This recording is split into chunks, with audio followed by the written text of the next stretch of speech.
Assalamualaikum dan salam sejahtera. Anda sedang menonton agenda Awani secara langsung dari studio Awani di Bukit Kewangan, Kuala Lumpur. Dan malam ini kita tidak pernah melupakan perjuangan untuk mencari MH370. Agenda Awani malam ini terus menelusuri tentang apakah perkembangan terbaru, dan seperti dilaporkan dalam buletin Awani 745 bahawa terus dikerahkan pesawat laut dan terbang untuk mencari MH370. Di masa yang sama, terjunan kelima Bluefin 21 juga sudah berlaku pada hari ini, hari ke-42 pencarian MH370.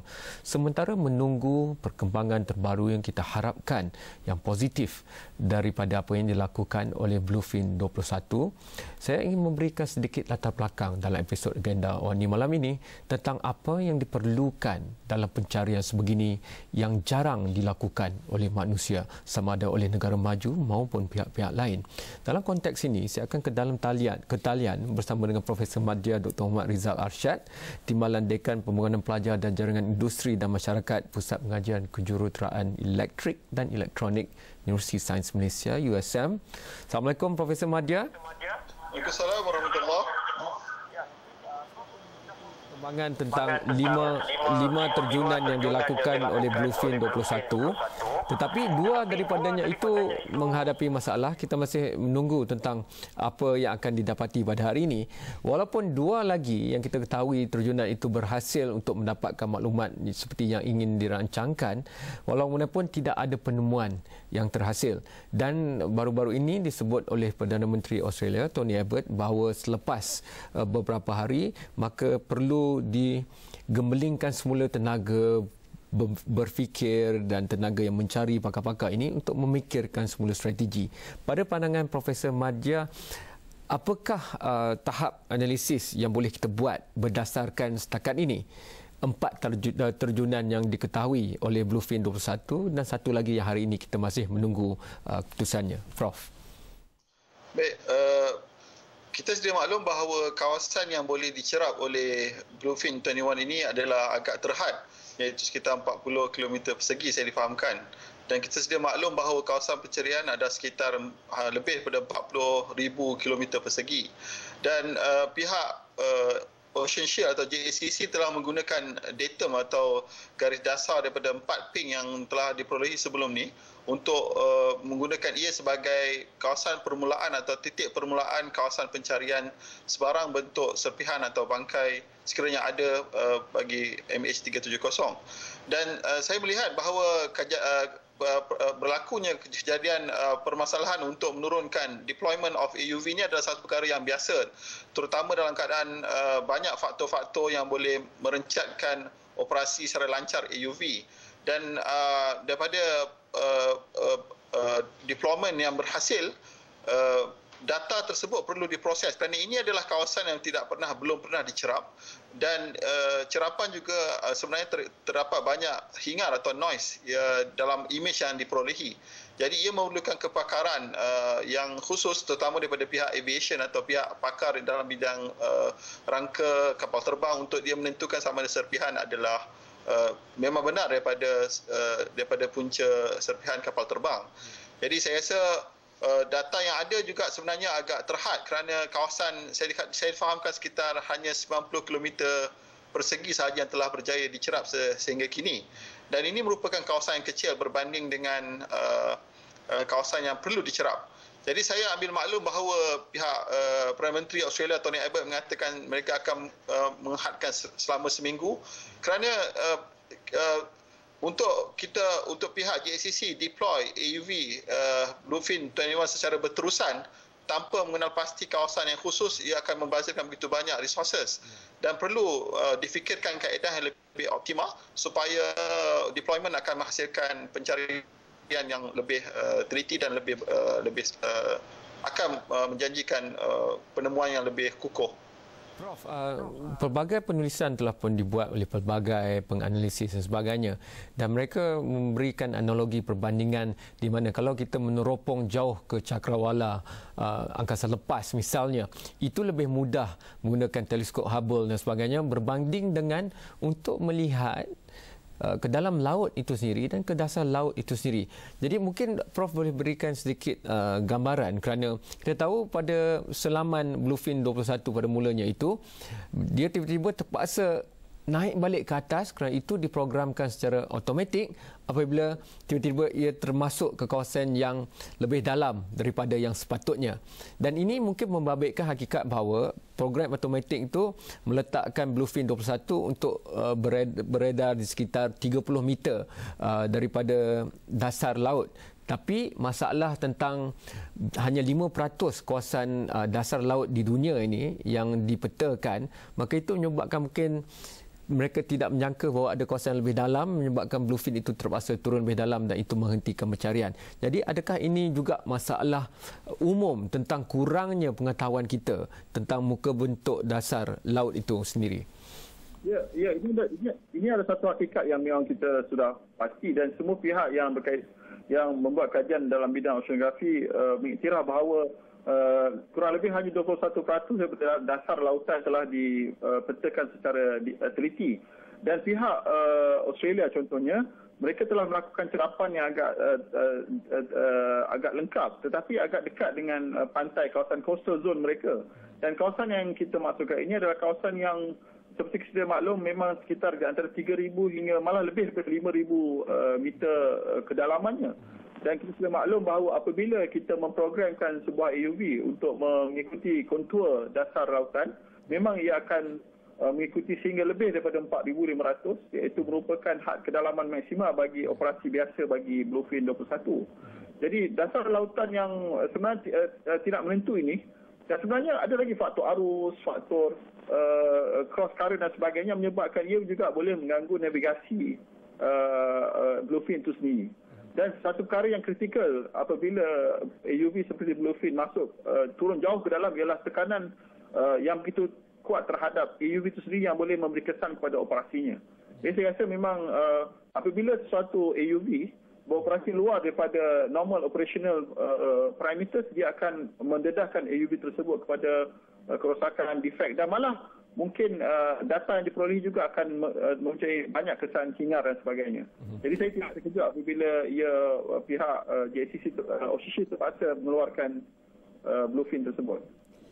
Prof, kalau Prof boleh tunggu di talian, saya perlu pergi ke rehat yang pertama.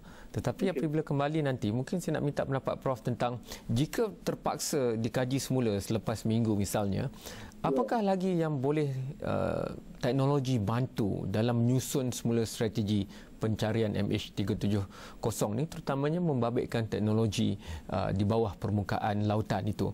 Jadi itu yang saya nak tanyakan selepas ini, kerana ada yang mengatakan mungkin jika kita hantar lebih banyak AUV misalnya, itu boleh membantu meningkatkan kemungkinan terjumpanya MH370 dan sebagainya. Tapi adakah itu akan mendatangkan sensitiviti dan masalah teknikal yang lain? Itu kita bincangkan selepas ini ya, Prof. Baik.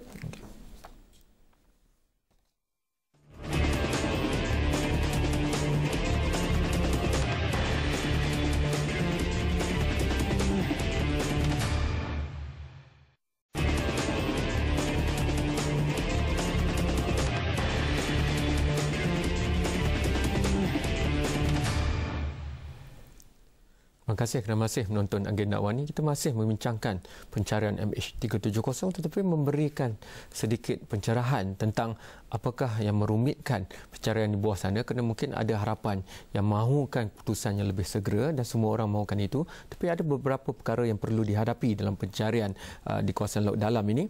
Oleh itu saya masih bersama Profesor Madya Dr. Muhammad Rizal Arsyad daripada USM, tapi saya ingin membawa masuk dalam perbincangan ini seorang pakar dari Australia. I would like to bring in Paul Colley, the Chief Executive of Total Marine Technology from Perth, Australia, which looks very much at AUVs, the vehicle that can go to deep sea, especially for oil and gas.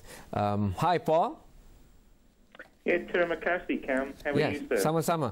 I would like to bring you into discussion. I was just telling Professor Madya, Dr. Muhammad Rizal before the break that my next question will be on, if we look at it, what more can technology bring to this search in the deep ocean, for example, because if we were to reassess, realign, re-strategize after maybe 7 days, what else can we do that we can make this process better, more efficient, with more hope of finding MH370? Maybe I'll start with you first, Paul, then I'll go to the professor.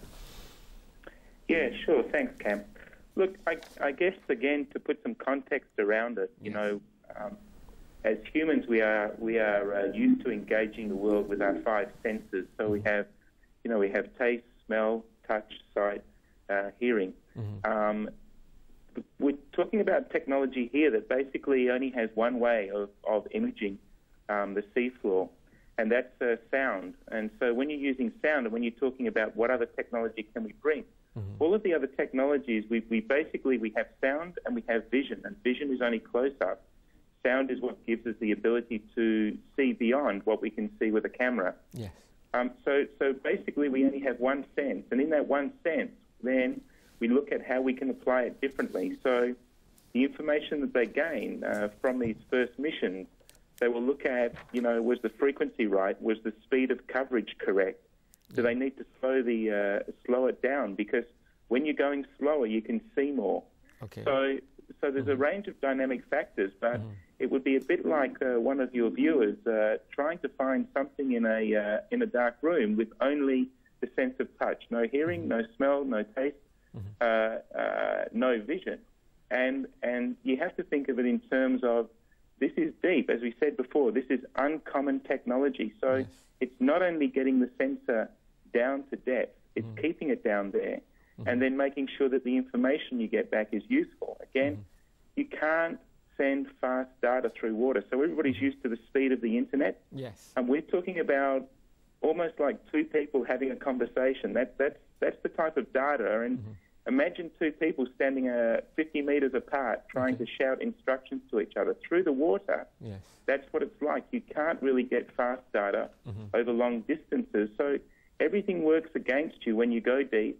And you want data, and you need it to spot the type of the type of, and size of objects that MH370 represents. We don't know how many parts it broke up into. We don't know what really we're looking for, and so they're the challenges. So when you say what other technology can we bring, it's the same technology used differently. It's side scan sonar, yes. It's still listening.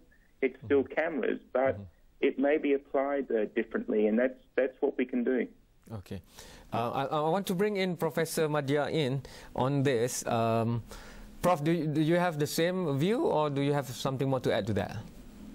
Yes, in general, I agree with the view that the only medium that you can really use for imaging underwater is sound, which is sonar in acoustic medium. But probably there are other ways or platforms that you can use in order to bring that sonar apparatus down to that kind of that deep waters. So I'm thinking of, for example, for an AUV, you have to deploy it from a ship, for example. Yes. But there are platforms such as what we call an underwater gliders, wave gliders, which can be deployed very near to the shore, and it can go to that part of the ocean, and without having to depend on a ship. So these are kind of technologies, not future technologies. In fact, Malaysia, for your knowledge, we have about 3 of the wave gliders in Malaysia. So that can be used for us to take the sonar equipment to do the imaging. So I guess there are the issue of platform. What are the platforms? We may not have that much option in terms of the sonar or the acoustic sensing side, but we have a number of other options for the platform to take the imaging device. So I guess there are other potential possibilities other than AUVs specifically. Okay, Paul. Before we go to the last break, if you can add on to that, because I also want to put on another view for the layman. They think, why use only one? Why don't we use 2 AUVs, for example, and maybe get more into the search? Or would that bring in other kind of considerations and technical difficulties, Paul? Yeah, sure, Cam. Look, I think, why not put another one in? I guess the more you put in, again, the more sound you put down into the environment. And so when we're talking about acoustics, we're talking about listening, and when you listen, you want to make sure that you that you don't clutter the room. So imagine having a conversation in a room where there's no other people, with one other person. That's very clear. As you put more technology into the environment, even though the frequencies may change, you may get harmonics and you may get other noise that might start to interfere. So instead of adding, you may take away. The other thing is I guess that you could put 2 AUVs in and search different areas, but again, you have to make sure it's coordinated, and we call it SIMOps, simultaneous operations. And as you get more hardware into the area, then SIMOps becomes a harder dynamic to manage. And so, and you have to have, the hardware in the first place. So, there are limitations to how much you can put in, in the area, even though, again, everybody thinks more is better. Sometimes less is more. Okay. Prof and Paul, please stay on the line. We're going to go for the last break, but once we are back, I want to put in also the view that if we look at all the information we have before, does this mean that the area that has been covered by Bluefin 21 can now be strike off the lease? Or like you said just now, Paul, if we go slower, we might see more stuff, for example. So these are the difficult considerations for the search and rescue team. But maybe we can help the understanding of the general masses on this after this short break.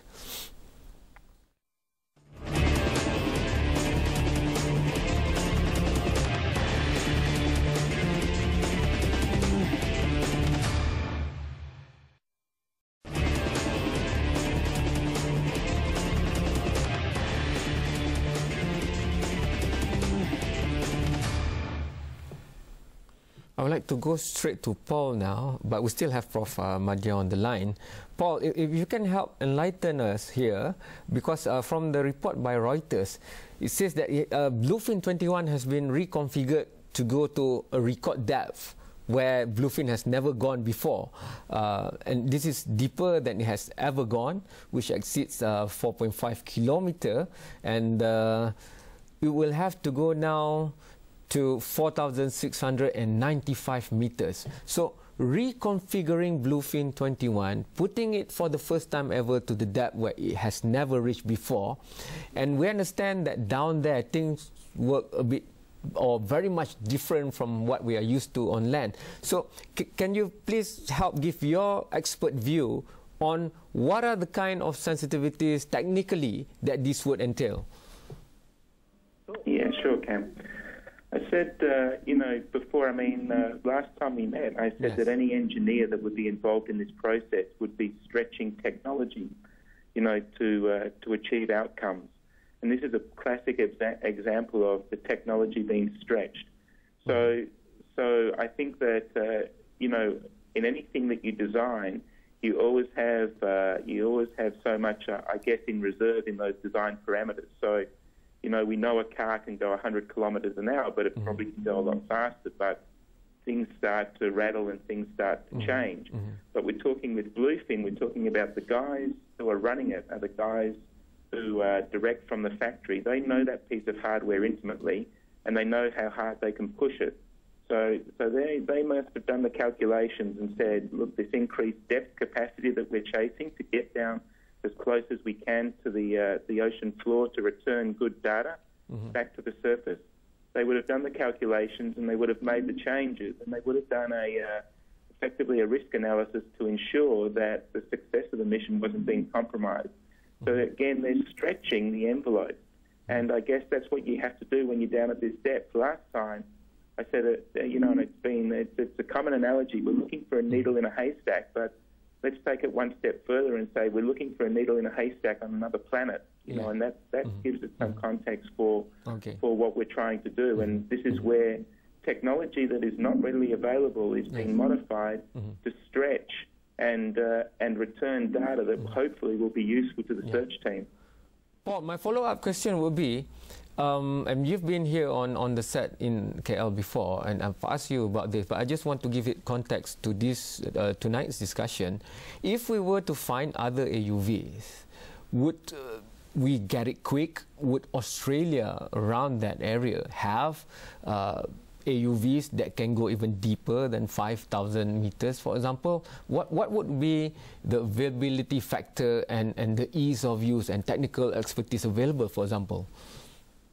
Look, I think maybe the professor would have a better idea here, because what we're talking about again is technology that's used for research. This is not common technology for the oil industry. The oil industry doesn't need data from this depth, really.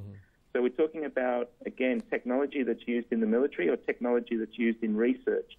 So, you know, I'm sure that at this stage, every asset that would be capable of being deployed at this depth would have been investigated for its fit for purpose or its availability, and be considered to bring into the picture, because I think everybody wants to know where this aircraft is, and I think that if they had more available and if they thought that it would bring a value to the search, then they would be mobilizing that equipment right now. But I think, again, there isn't that many institutions with this type of technology that can get down to that depth and do it reliably. We can see with Bluefin that even with the people that made the AUV deployed on the vessel are having technical challenges, and sometimes, you know, to round up the right people with the right equipment and deploy it at this limit of our understanding is difficult.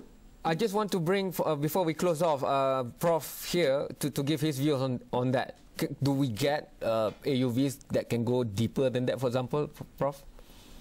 Yeah, I think, of course, there are many AUVs that can go deeper than 5,000 meters. Of course, it has been mentioned over time that RIMA 6,000 can go to 6,000 meters, and it has been used successfully in the Air France search.